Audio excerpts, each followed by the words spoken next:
Ce soir, on va vous parler de la poursuite d'études post-BTS DUT, donc post-Bac plus 2, du bachelor, ou bien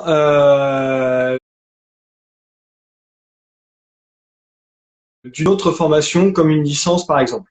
Voilà. Donc on va être en présence d'Hélène Rongeau, donc qui est directrice de programme licence et master et qui est également en charge du programme bachelor. Bonsoir Hélène. Bonsoir Thibaut. Voilà. Donc, ce que je te propose, Hélène, c'est de présenter un peu le bachelor. Voilà, donc dans sa largeur assez globale. D'accord. Donc, le bachelor, c'est un nouveau programme que nous allons ouvrir en septembre prochain, donc en septembre 2020. La première étape de l'ouverture de ce nouveau cursus, c'est l'ouverture d'une troisième année. Alors, nous commençons par une troisième année parce qu'avec le souci et l'objectif d'accueillir dans cette troisième année des étudiants titulaire d'un bac plus 2, ça peut être un BTS, ça peut être un DUT, ça peut être une licence universitaire, qui ont l'ambition d'utiliser cette année de bachelor pour rentrer dans une quatrième année de master ou d'école d'ingénieur. Donc, nous sommes en train de concevoir un programme qui permet de préparer ces étudiants majoritairement à une poursuite d'études, donc avec un certain nombre de compétences qui nous paraissent importantes à acquérir venant d'un bac plus 2 pour en gros entrer dans un bac plus 4-5, disons 2 années de master. Bon, voilà un petit peu l'objet. Sachant que si on prend le projet dans sa globalité, on a aussi le projet de faire ce bachelor en 3 ans. Et là, ça sera une ouverture en septembre 2021 avec un cursus qui ouvrira sur 3 ans pour donc là plutôt des bacheliers qui auraient l'ambition de faire d'abord 3 ans, de pouvoir s'arrêter ou de pouvoir continuer sur un bac plus 5 à l'issue de cette première phase d'études en bac plus 3. Voilà en règle générale l'idée qu'on a. D'accord. Ce que je te propose maintenant, c'est de développer un peu plus la troisième année. J'ai envie de dire, donc par le biais de son programme que tu commences à connaître, je pense. Voilà, alors le programme commence à bien prendre forme, hein, puisque ce sera la première année, donc on est en phase de montage. Donc, eu 2 semestres, hein. Le premier semestre se déroulera à l'ESA, à Angers. Et donc là, on va construire, on est en train de construire pour les étudiants un projet d'apprentissage qui va nous permettre, au travers de ce projet d'apprentissage qui va se déployer de septembre à décembre, de faire acquérir une partie des compétences qui nous paraissent importantes pour que les étudiants abordent une quatrième année de manière assez sereine. Le projet d'apprentissage, le fil conducteur, ça sera autour des protéines végétales, sous l'angle production et sous l'angle transformation pour l'alimentation humaine et utilisation pour l'alimentation animale. Donc vraiment quelque chose qui va pouvoir interpeller les connaissances en production animale de certains étudiants, en production végétale d'autres étudiants, en transformation d'une peut-être une troisième catégorie d'étudiants. Et donc, au travers de ce projet d'apprentissage, il y aura des mini-projets, il y aura des problèmes posés qui nous permettront de faire acquérir des compétences en traitement de données, en communication, en sciences évidemment, en agronomie, en agroécologie, mais aussi des compétences en langue, hein, puisque le challenge quelquefois pour quelqu'un qui par exemple peut être titulaire d'un BTS, c'est de monter son niveau en anglais, puisque si on veut faire un bac plus 5, il faut monter son niveau en anglais. Si on veut aller dans une école d'ingénieur, il y a un niveau minimum d'anglais pour être diplômé de l'école d'ingénieur. Donc on a un peu l'objectif d'amener les élèves pas très loin de ce niveau-là. Et puis, si par exemple certains vont à l'école d'ingénieur, il y a une deuxième langue étrangère qu'on se propose aussi de réintroduire. Pour certains étudiants qui se destineront à des masters, il y a quelquefois des masters, nous on en propose un qui est entièrement en anglais. Donc on voudrait que nos étudiants puissent entrer sereinement dans ce master. Ça, c'est le premier semestre. Le deuxième semestre se fera en 2 parties. Une première partie dans une école partenaire aux Pays-Bas. Donc les cours là sont en anglais sur un campus universitaire qui se trouve à 50 km à peu près à l'est d'Amsterdam. avec une thématique globale qui traitera de l'agriculture et de quelles sont les solutions et les idées que peut avoir l'agriculture pour réagir au changement climatique. Donc ça, c'est un cursus qui durera 3 mois dans notre école partenaire. On est en train de construire ça avec eux, on les connaît très bien, hein, ça fait 20 ans qu'on travaille avec eux. Et la deuxième partie de ce deuxième semestre, ça sera un stage qui sera à fonction de l'insertion professionnelle ou majoritairement, on pense dans cette année, la poursuite d'études que voudront faire les étudiants après ce bachelor. Voilà en gros les 3 grandes étapes, un semestre à Angers, un demi-semestre aux Pays-Bas et un demi-semestre de stage. D'accord. Je me permets de rebondir sur la première partie du programme, donc le premier semestre à l'ESA. Tu parles de 3 thématiques, donc Oui. en relation avec les protéines végétales. Et Oui. est-ce que nos étudiants, nos futurs étudiants, verront les 3 parties ou choisiront une partie, enfin un point qui leur est important pour eux pour la suite de leurs études? Alors, on pense que le projet se déploiera en 3 étapes. Donc, on imagine bien la première étape, tous les étudiants ensemble, puisqu'on réfléchira aux protéines, à l'organisation des filières, à l'organisation des territoires. La deuxième partie, où là, on rentrera un peu dans le cœur de travaux demandés aux étudiants avec de la collecte de l'information, du traitement de données. Et là, on imagine tout à fait bien 3 équipes. Une équipe plutôt production végétale, une équipe plutôt production animale et une équipe plutôt transformation. On a l'ambition de demander aux gens qui transforment de nous faire quelque chose de bon avec des protéines végétales. Il y a un peu de challenge quand même. Et puis, sûrement, la restitution finale qui pourrait être faite sous la forme de l'organisation d'une table ronde technique, où là, on remet un petit peu tout le monde ensemble pour réfléchir et que les productions végétales, les productions animales et les transformateurs, à un moment donné, communiquent. Puisqu'évidemment, les productions végétales produisent ou pour nourrir les animaux ou pour que leurs protéines soient transformées par l'industrie ou par des gens qui vont rentrer dans un système d'utilisation pour l'alimentation humaine. Donc, il faut évidemment que tous ces gens-là, à un moment donné, se parlent. D'accord. Voilà. Donc Et l'objectif. c'est vrai qu'une formation ne doit pas cloisonner. On n'a pas l'idée de cloisonner les gens. D'accord. Donc l'objectif de ce bachelor, donc c'est pour ceux qui ont l'intention de faire une poursuite d'études, donc c'est bien d'obtenir un bon bagage scientifique par le biais des Oui, thématiques, obtenir un bagage en langue important par le biais oui. chez notre partenaire à Granton, et Mmh. également le stage. Et pour ceux qui ne souhaitent pas poursuivre, qui essaient d'obtenir un bac plus 3, est-ce que ce diplôme est reconnu en dehors de l'ESA avec par exemple un titre de bac plus 3, un titre RNCP ou autre titre? Alors, ça ne sera pas un titre forcément RNCP. L'idée, c'est que, alors, comme on commence, pour l'instant, il n'a pas été retravaillé comme ça, mais l'idée, c'est de demander la reconnaissance du grade licence pour ce bachelor. Donc ça, c'est quelque chose qu'on va faire en cours de l'année prochaine.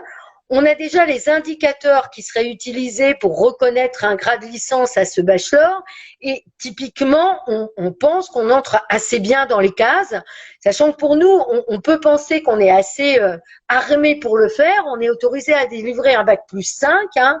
On est autorisé à délivrer un diplôme national de master. Donc, on se dit qu'on devrait rentrer à peu près quand même dans les critères de délivrance d'un grade L. Pour l'instant, par contre, c'est pas fait.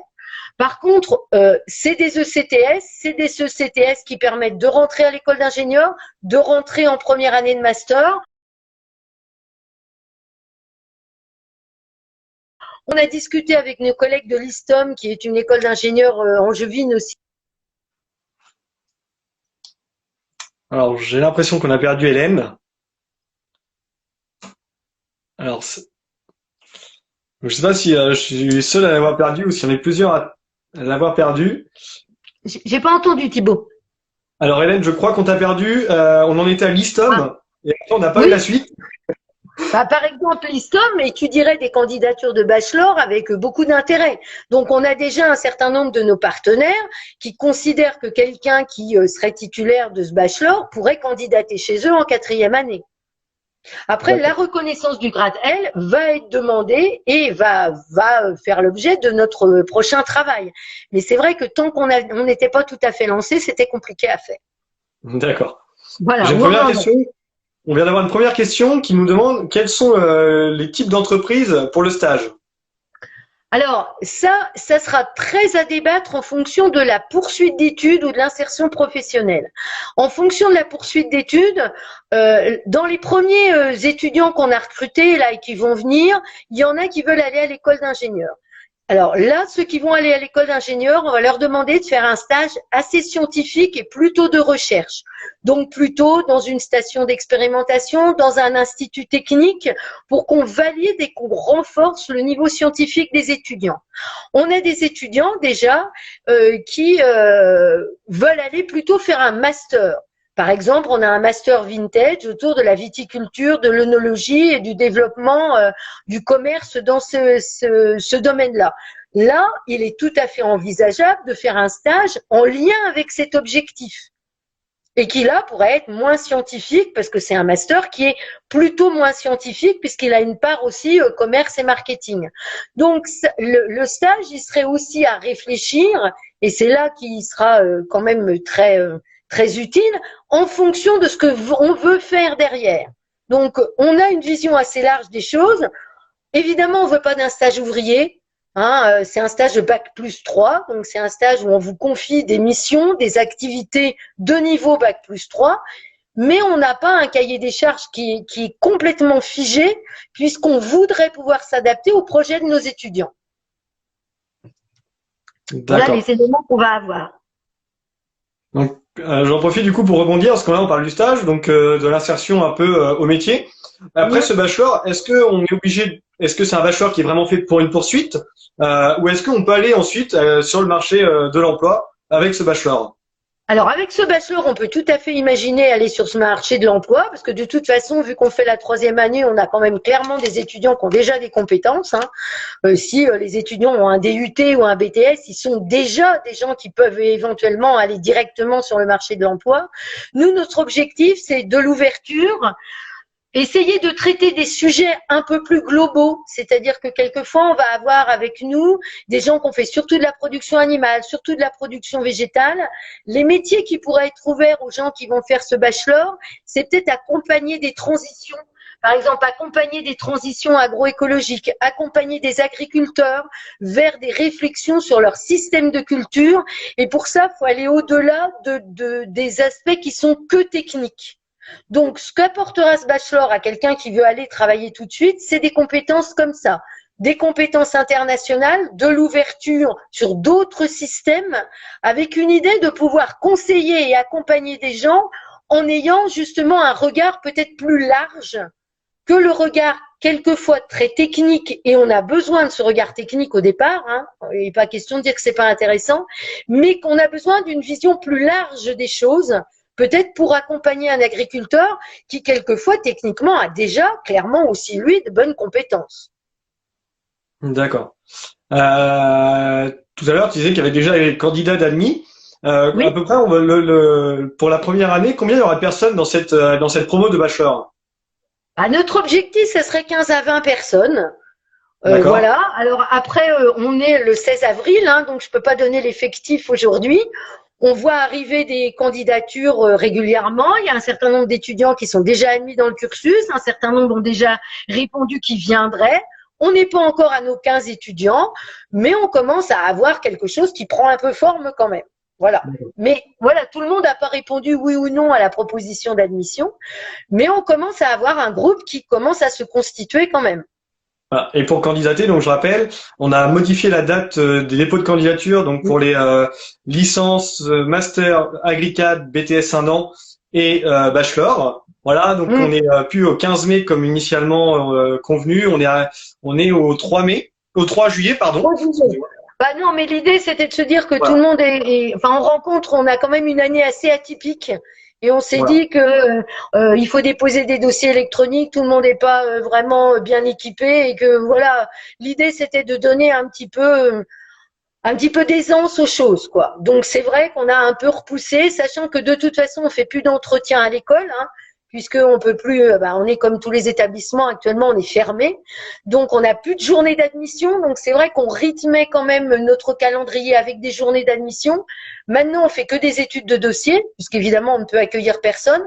On fait un peu d'entretien dématérialisé, mais on voit bien que voilà, on n'est pas encore on est dans une année un peu atypique, donc on s'est donné un peu de largeur de calendrier, on va dire. D'accord.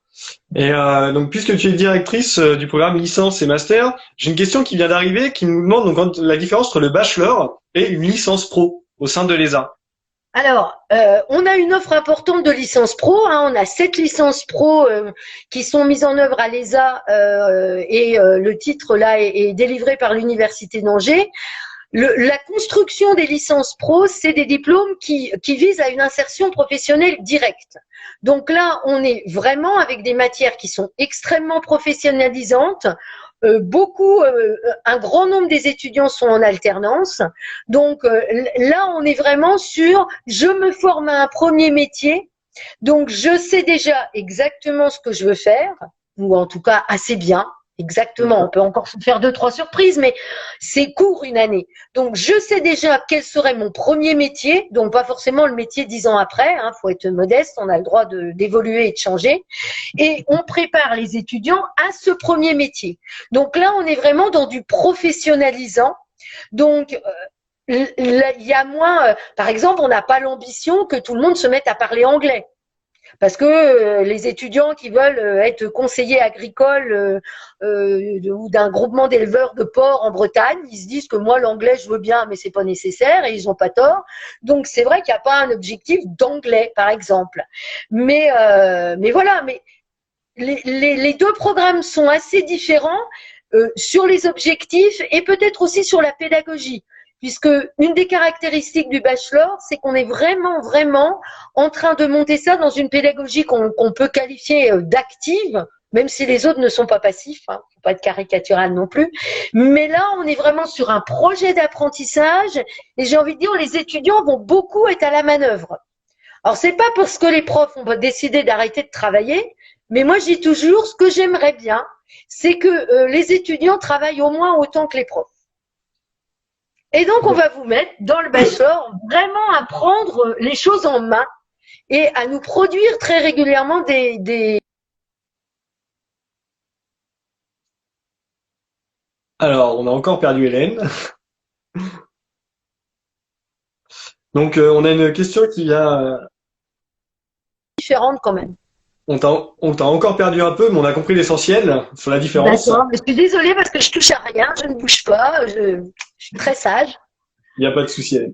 J'ai une question qui donc de Thomas qui souhaite donc intégrer une licence professionnelle au sein de l'ESA et il est hésitant entre une licence pro MEA et une licence pro Mac. Alors ça, c'est des objectifs quand même professionnels assez différents. Alors Thibaut, tu pourras parler de la licence pro Mac, puisque tu la connais bien. Mais en gros, la licence pro MEA, ça forme des conseillers en gestion. Et on veut être un peu simple, c'est des étudiants qui vont avoir comme débouchés professionnels des centres de gestion et des banques. Majoritairement, on trouve quelques exceptions, des étudiants qui vont être en ETA ou des choses comme ça, mais majoritairement, c'est du conseil en gestion, banque, centre de gestion. La licence ProMarc, ça ouvre à des gens qui vont en commerce. Donc eux, ils ont vraiment une optique commerce, marketing, merchandising. Donc là, on forme plutôt des technico-commerciaux. Alors comme Thibaut a fait cette licence, il peut vous en parler un peu aussi. Oui, donc voilà, donc, comme tu as dit, la licence ProMax, c'est vraiment une licence qui est tournée vers le management d'équipe et la partie marketing et commerce des activités donc agricoles, para-agricoles et agroalimentaires, grande distribution. Voilà les grandes lignes de la licence ProMax. Ce que je vous invite à faire, si vous souhaitez avoir plus de renseignements sur ces licences ou sur quelconque formation au sein de l'ESA, vous avez la possibilité de prendre un rendez-vous sur notre site internet, donc avec un de nos conseillers d'orientation ou responsable de programme en fonction de la formation que vous choisissez et des disponibilités de chacun. Voilà. Donc on a bien répondu à Thomas. J'espère qu'on a pu répondre au mieux à ces questions. Et on a une nouvelle question de Alexis qui donc lui recherche une licence pro en alternance et qui me demande est-ce qu'on a des entreprises partenaires avec lesquelles on travaille. Et il précise que sa licence est la licence MVT. Donc MVT, je rappelle un peu l'acronyme, c'est Marketing International des vins de terroir. Voilà. Donc oui, on a des entreprises partenaires. L'accompagnement dans notre organisation, vous déposez un dossier. Si vous êtes admis, l'accompagnement à la recherche d'entreprise commence à partir du moment où vous êtes admis. D'abord parce qu'on vous connaît mieux et qu'on voit vers quel type de projet vous voulez aller. Et ensuite, le responsable de formation, à chaque licence pro a un responsable de formation.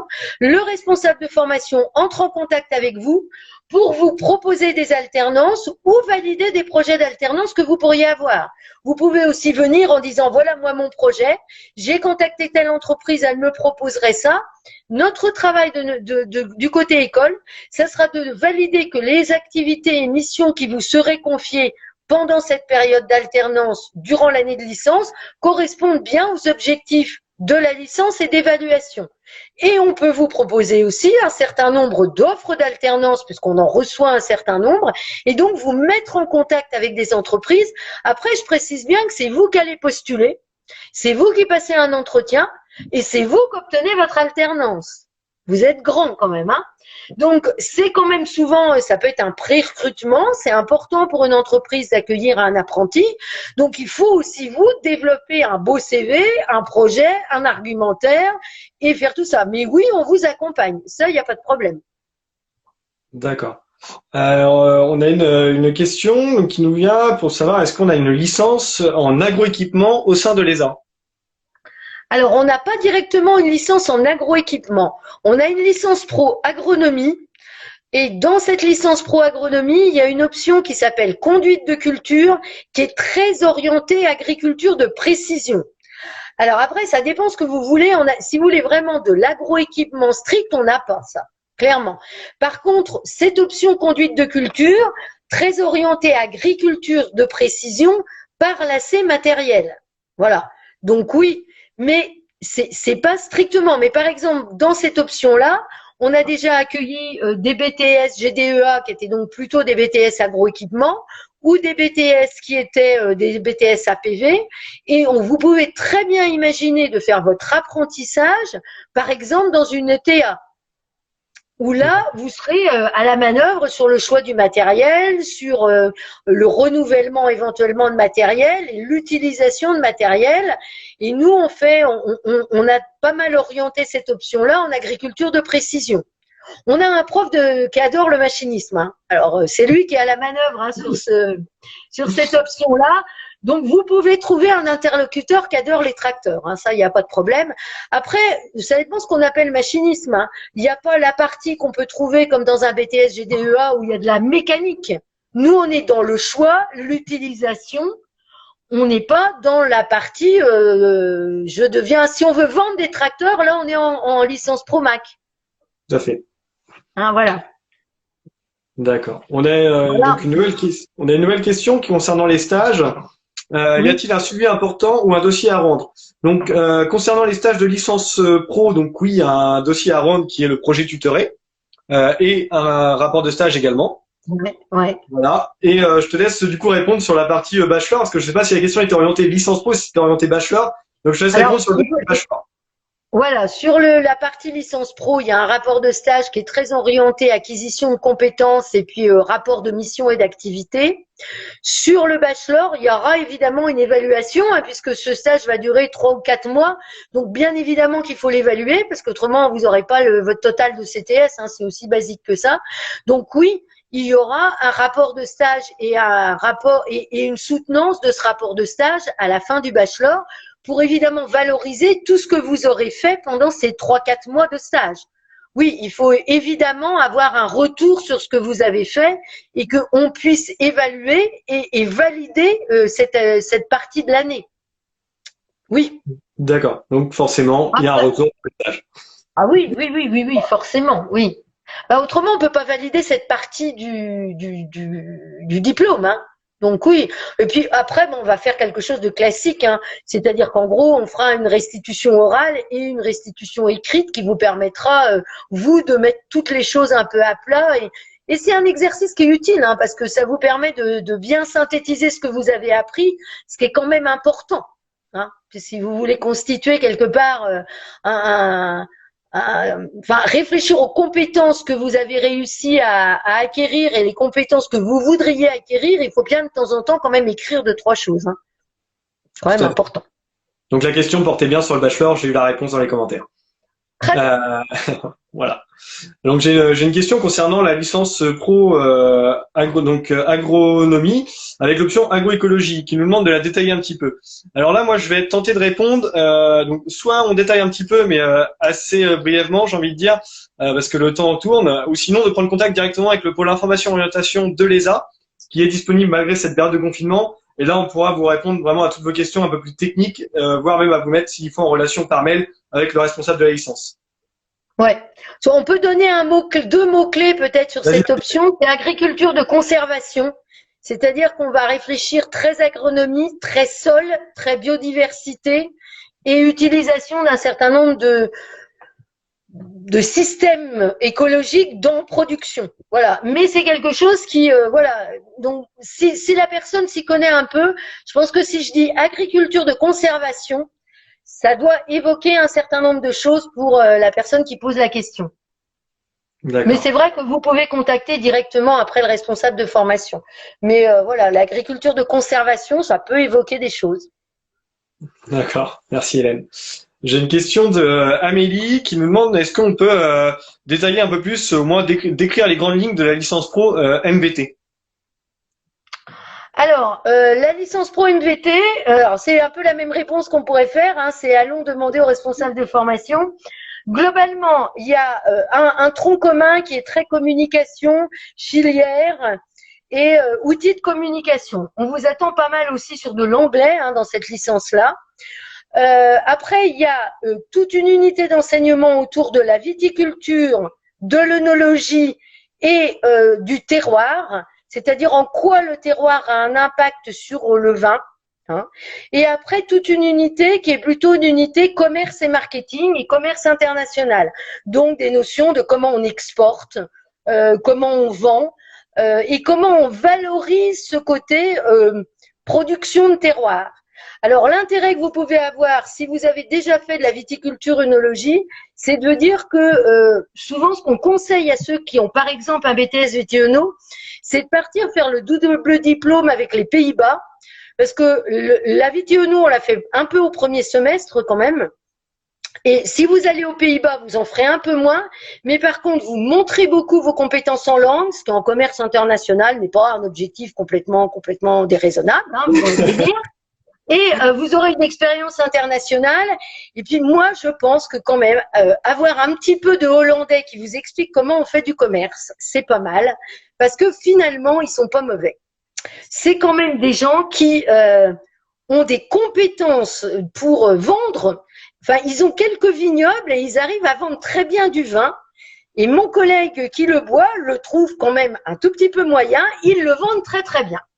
Donc, ils sont peut-être un peu meilleurs en commerce qu'en viticulture œnologie, mais souvent, voilà, si vous avez un BTS, par exemple Viti-Œno, ce cursus-là est assez intéressant parce que vous développerez beaucoup vos compétences en commerce et vous prendrez appui sur vos connaissances de viticulture œnologie. Donc ça peut être un bon schéma.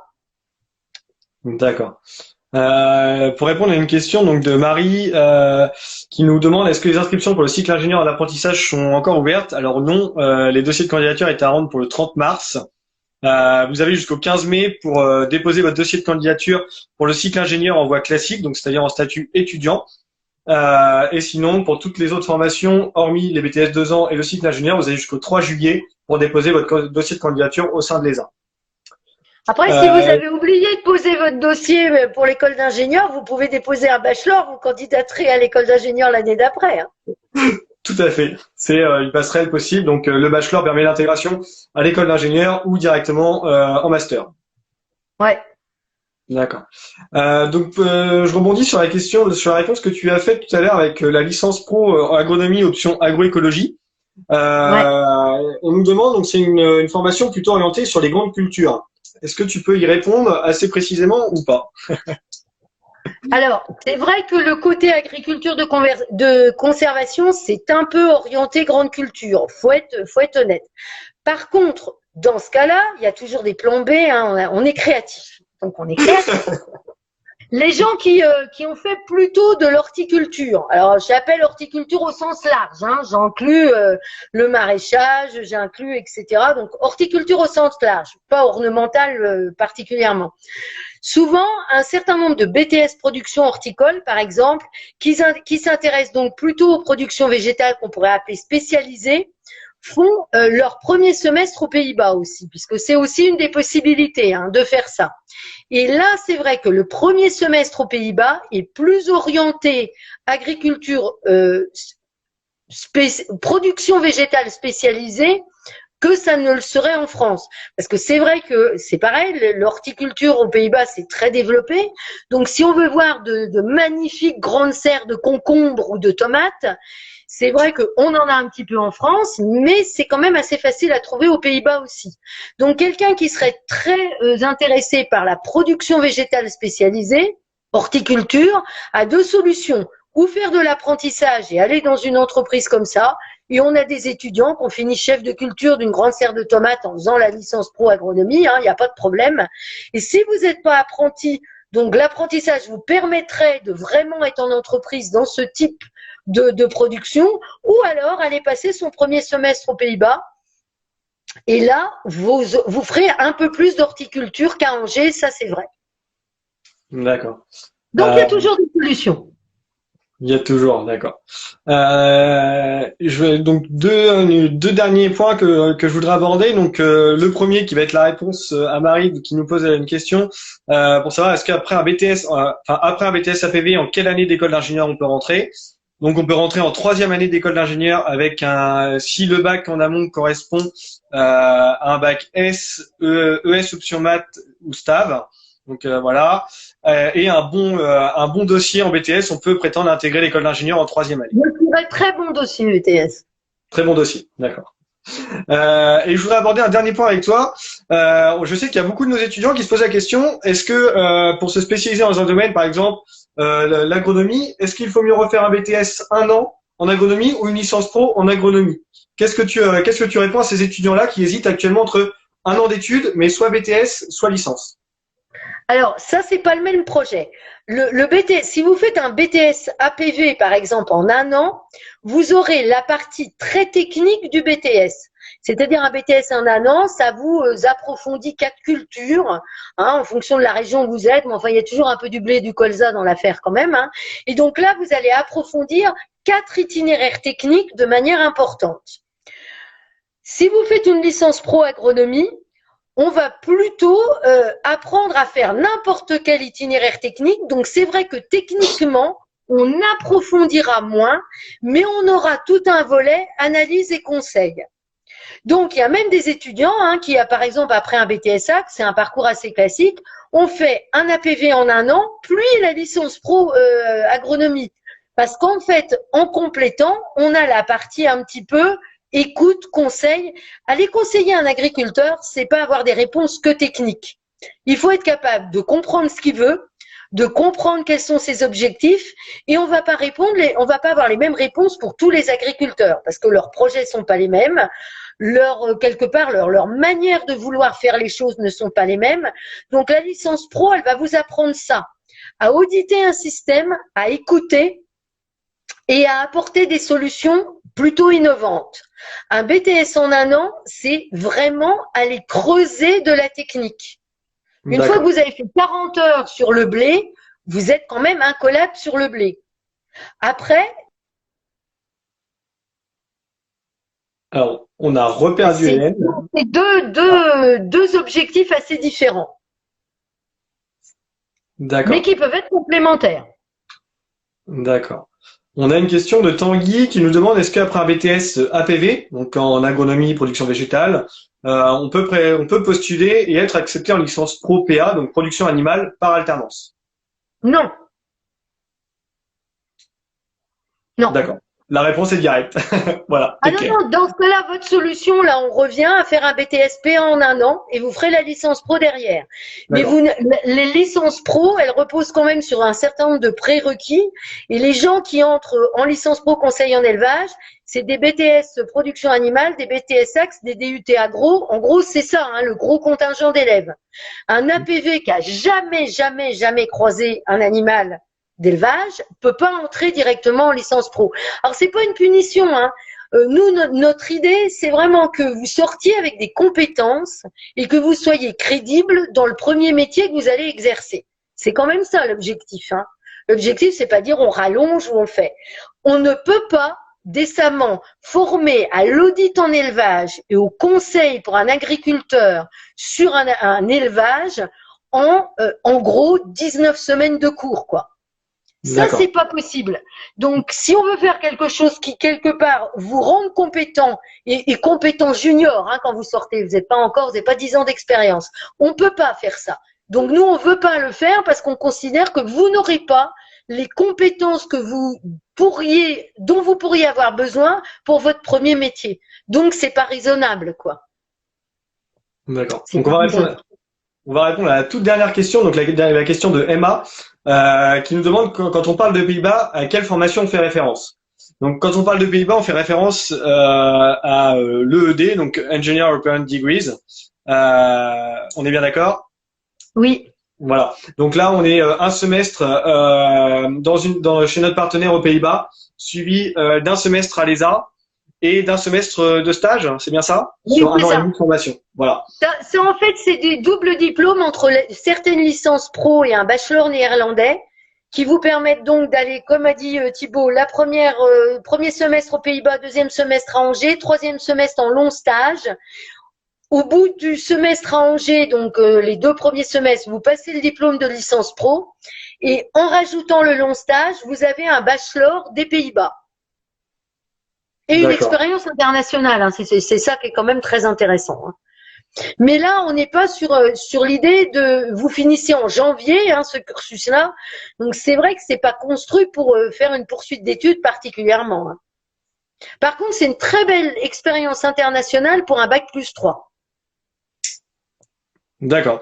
Donc pour résumer un petit peu les poursuites d'études possibles à l'ESA après un post-bac+2, donc soit les BTS en un an pour un projet vraiment technique, soit la licence pro pour approfondir des connaissances techniques et être crédible ensuite sur le terrain. Le bachelor, la troisième année de bachelor pour intégrer une poursuite d'études par une école d'ingénieur ou par un master. Voilà. Ou alors directement intégrer l'école d'ingénieur en troisième année. Voilà. Voilà. Merci beaucoup, Hélène. Il y a quelques BTS qui, quelquefois, entrent en deuxième année, hein, quand même. Mais voilà, oui, vous avez un schéma global. D'accord. Merci beaucoup, Hélène. Merci à tous d'avoir posé vos questions. Si vous souhaitez avoir des petits points de précision sur certaines formations, n'hésitez pas à vous connecter donc sur notre site internet sur lequel vous allez pouvoir prendre des rendez-vous personnalisés. Donc voilà, des rendez-vous, des créneaux d'une demi-heure sur lequel vous pouvez discuter avec quelqu'un de l'orientation ou responsable de programme en fonction des formations.